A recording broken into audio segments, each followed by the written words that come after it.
Alors, voyons une autre fonction, bien que nous ayons vu cette fonction au début, mais rien n'empêche de revenir.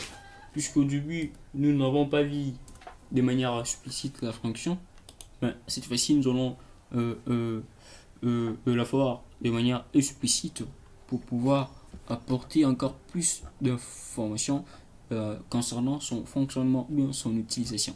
Ici, la fonction que nous allons voir, c'est la fonction max. Nous avons dit que la fonction max renvoyait le plus grand nombre dans une série de valeurs ou dans une série d'observations. Dans une série d'observations, quelle est la plus grande valeur observée dans ces observations? Et ben, c'est ça l'utilisation de max. Alors, nous allons insérer la fonction max, ok, qui est là. Je vais chercher fonction max. Voyez, c'est max. Je vais tout juste sélectionner la plage de celui-là, ok. Et puis, une fois que je finis, je peux valider. Lors de la sélection, je peux sélectionner une plage seulement. Je peux combiner plage avec les cellules isolées, tout comme vous voulez. J'aurais expliqué cette partie au début et que nous n'y reviendrons plus. Alors, une fois que je finis, je vais valider pour trouver la valeur la plus grande dans ces observations. Et la valeur la plus grande observée dans ces observations équivaut à 227. Et c'est la fortune des langues. Ici, nous venons de voir exactement comment utiliser la fonction max qui renvoie la valeur la plus grande. Mais ici, on devrait aussi savoir tout ce que nous avons dit en raison des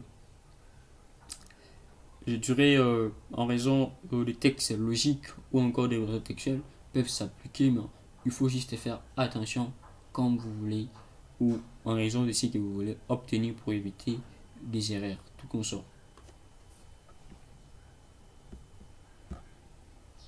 Alors, si nous avons vu max qui renvoie la grande valeur d'une observation, voyons à présent min qui renvoie également la petite valeur d'une observation. Alors, je vais tout simplement insérer la fonction min. Je vais la chercher. Voilà la fonction min. En raison d'une plage, bis l'île. Ok. Ici, je renvoie la petite valeur.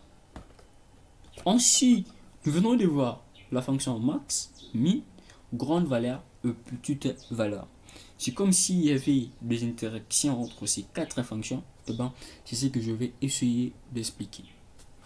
Tout premièrement, je commence avec la fonction max. Dans une série d'observations, la fonction max renvoie, eh ben, cela constitue alors une nouvelle science.